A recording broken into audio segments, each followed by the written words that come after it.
This video could spark a change in your life. This video could change the direction of your life for a much better, much more positive, much more profound and joyful experience of life. And the reason being is because we're going to talk about the difference between temporary pleasure and true internal joy.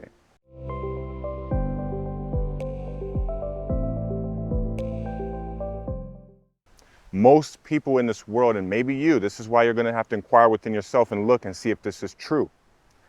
Most people in the world, they live a life of temporary pleasure, rarely experiencing true joy. They become disconnected from their spirit, from their soul essence, in exchange for temporary pleasure. Almost the entire Western world and the other parts of the world are starting to pick up this way of life too, where they're indulging constantly in temporary pleasure, which always and only results in suffering in the end. Because it's like this. Listen very carefully here. We're going to wrap this all together. At the very end, it's going to make absolute sense to you. I'm going to simplify it all and why this is so important, and how temporary pleasure, being the fuel to your happiness, is detrimental to your spiritual growth and to your growth as a human being, as a spirit, as a soul, whatever you want to call it. Most of the world lives life constantly seeking to feel good.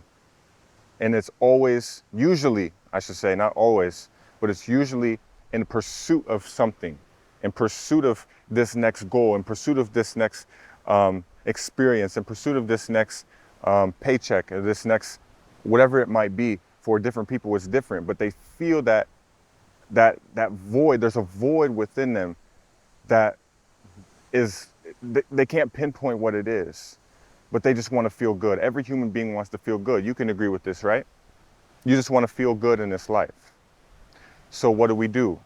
We grab at the world. We grab at temporary pleasure. We smoke this. We drink this. We seek all these different relationships. We seek sex with random people, maybe, just to feel good for a temporary amount of time. Pornography, overeating, overindulging. We're constantly grabbing at these things. Social media, scrolling through the phone, looking for something to make you feel good, looking for something to make you feel better, because there's a void. There's no true joy in life. Now, even the most joyful person, when you meet them, they may come off so happy, so bubbly, so nice. A lot of times that person's suffering. They've just been conditioned that this is the way they're supposed to act towards and around others. You're supposed to act happy. You're supposed to act joyful. You're supposed to act nice. But are you truly joyful within yourself? You can do a test. You can sit for 20 minutes with your eyes closed and see if you're truly joyful, or if there's a whole bunch of things stabbing at you saying, this isn't the way of life. I'm not living right. A lot of people will lie and deceive others to get their temporary gratitude, to feel good for a temporary amount of time. But look at it very carefully. If you smoke this thing, it's only going to make you feel good temporarily. Then you're going to come back down to your default of misery. Let's say the default is misery or unpleasantness. You're in an unpleasant state. You're not at ease. There's some unpleasantness going on. That's the default. So you're going to grab at this to try and bring you up. You smoke, brings you up for a little while. You come back down to the default of unpleasantness. You drink this, later on, come back down to the default. You have sex with this person, that person, later on, come back down to the default. Unpleasantness, uneasiness. You need it again, so you grab at it again, because there's a memory in your mind. And you come back to that memory. Your memory says, okay, I felt good when I had that experience. So then your body goes for that experience again, because you're chasing this memory of feeling good. And then you feel good for a little while, and then you are back down to unpleasantness again. You scroll and scroll and scroll. You feel good. You laugh at a couple posts. A couple posts make you sad. A couple posts make you feel this emotion, that emotion. You put down the phone, and you're like, damn, what's next? A couple minutes later, you notice you have the phone back in your hand, you're scrolling again. You watch the porn. You feel good for a little while. It releases all these chemicals in your body. There's a whole chemical side of it too. We haven't even started talking about that. But all these chemicals release in your body. You feel good. But then later on, back down to the default, unpleasantness. So, where's true joy? Why is there so, many people don't experience joy in their life. They've only experienced pleasures. True joy comes from your connection to the spirit, to who you truly are on a deeper level from within, to God, to that source of unconditional love and compassion that has given you the ability to experience this life and experience all of the pleasures, right? All of the worldly things that we desire and that we chase after to feel good. Yeah, this power gave us the option to do whatever we want in this life. We have free will. But if you pay close attention, these things that we indulge in, they keep us on a lower frequency.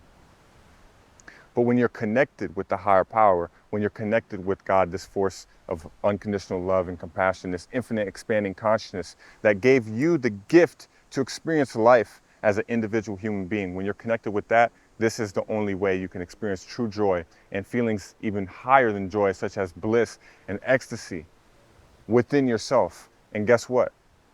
It requires nothing. You have to do nothing. Let's say as long as your needs are taken care of. You have food in your stomach, you have water, and you have shelter. Let's say your survival needs are taken care of. As long as your survival needs are taken care of, you can experience true, unbounded joy within yourself simply by sitting, closing your eyes. You don't even need to do anything. You don't need to do this or that to experience true joy. So again, try that practice. Simply sit for 20 minutes and see how you feel within yourself. Are you joyful being alone by yourself? Are the thoughts going like crazy? Are you seeing things, or is it just peace, joy, quietness? Now, it may take 10, 15 minutes to get you to that space of peace, joy, but a lot of people, they can't sit for 2 minutes without jittering and freaking out in their own head about all of these different things. Now, these things can be overcome. You can change your habits. You can develop yourself in a way where you are more connected to the source of your existence, where you're in a state of oneness and connectedness with the entire creation. Instead of being in a state of separateness, you're the separate being, which we all get to experience a life of separateness. My mind is different than your mind. My body is different than your body. But behind that, behind the body and behind the mind and behind the memory that we've each accumulated, and everybody's memory is different, but behind that, the life-giving force is the same. See, there are trees behind me, right? These trees are different. Not one tree is the same, but the force, the invisible force that turned that seed into a tree, that force is the same. And that is the same force or power that is beating my heart, that is beating your heart, that is keeping this wind blowing. That's the same power within everything. So on one level, yes, the surface level of things are different. There is a level of separation. Sorry, got some ants crawling on me. I'm also out here grounding. I don't have shoes on, so that's another great way to connect, to ground. But this force, this life-giving energy that we call God, is the same within everything. Coming to this state of oneness and connectedness with everything, this is where true joy is born. If you're not connected with that, you're constantly going to go back in your memory bank and you're going to search for the feeling that made you feel the greatest. Some people, it's addiction to drugs. Their memory says, oh, when I took that, when I popped that, when I smoked that, when I drank that, it felt so good. I have to go back to it. I have to go get that feeling again, because this is your highest experience that you've ever experienced. Do you understand this? Whatever a human being's greatest experience is, that's what they seek. Most people's greatest experience is a drug or a drink or something, or a smoke. Other people's greatest experience is food, So they continuously go back to the food, even though their body's getting bigger and bigger, unhealthier and unhealthier. But it feels good temporarily, corrodes your spirit in the long run. For some people, the experience is sex. They continuously go back to that. Or maybe it's looking at it on the screen. They continuously go back to that. For other people, it's attention. It's manipulation. They're able to, you know, a lot of times this, I mean, men too, but a lot of females, they feed off of this attention that they get from other men. And they make themselves look in a certain way. They present themselves on social media in a certain way. And they seek attention. They like the likes. They like the comments. They like the DMs, the messages. It's some form of temporary pleasure that you're seeking because it comes in the form of memory, and you seek that memory to make you feel good. But I'm talking about, when it comes to joy, I'm talking about a space that is beyond memory. Not a memory of this thing that made you feel good, that thing that made you feel good, but a space where your memory is no longer of any significance, and you're connected to, in the Eastern cultures, they would call this chitta, consciousness. This is a space of the mind that is untouched by memory. There's no memory there. It's just complete, you could say, emptiness. And in this space of emptiness is where everything blossoms from. And when you're in touch with that, you can create a feeling within yourself of joy and love and bliss and compassion and connection. You can develop the chemistry of your body to be this way. Instead of the chemistry of your body being dependent on an external source, this or that, the chemistry of your body will become naturally joyful, naturally peaceful, naturally loving. And this is what it's all about. So that's the difference between temporary pleasure and joy. Or that's basically what it means to exchange your temporary or your joy for temporary pleasure. Do you think that it's worth exchanging your connection with the spirit for temporary pleasure? Now, let me cover one more thing before we end this video. Okay. Is that to say it's wrong to experience life in all the different ways that it's available? No. I'm not here to say it's right or wrong or good or bad. I'm just here to show you as it is.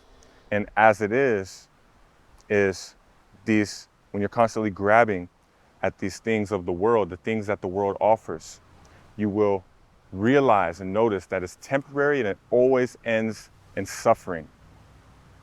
So experience it, feel it, have fun, do whatever you want to do. I'm not here to tell you to do this or that, but be conscious and watch the outcome. Pay attention to the consequences.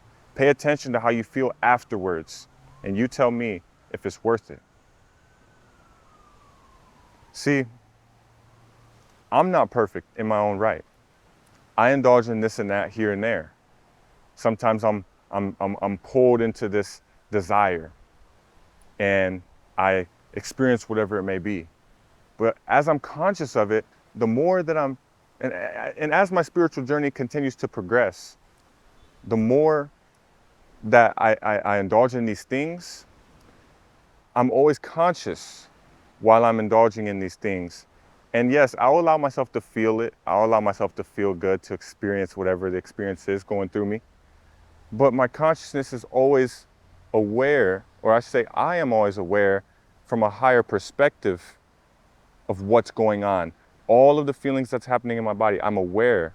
And then usually afterwards, say I overeat something, I'm gonna enjoy the food while I'm eating. This is incredible. I love food, right?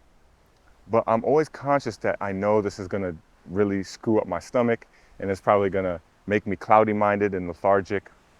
And I probably shouldn't be eating it, but I'm gonna eat it anyways because it tastes good. But the next time that happens, I'm like, okay, I remember what happened last time. It made me feel like shit, so I'm not gonna do it again. Maybe I'll eat a little bit less, or whatever the case may be.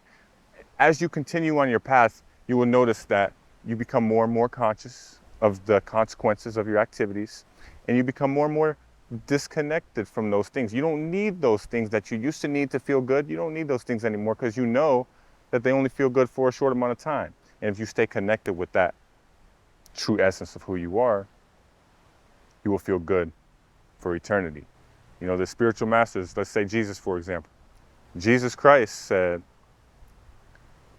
if you follow him, if you believe in him, if you do his teachings, that's the most important thing. If you do what he says is the Father's will, if you do the works of my Father, you are guaranteed eternal life. Eternal life means eternal joyfulness, eternal happiness, eternal peace, instead of all the temporary things that the world offers. Actually, a really, really good story to share on that would be the story where Jesus is brought to the top of the mountain with the devil, and the devil tempts him for the whole world. I'll make another video on that, so stay tuned. I'm going to end this video now. Please subscribe to the channel if you gain value and you resonate with my energy. I have much more powerful content on the way that you don't want to miss. Leave a comment below if this talk resonated with you, and hit the like button as well. With that being said, much peace and love. I'll see you in the next video.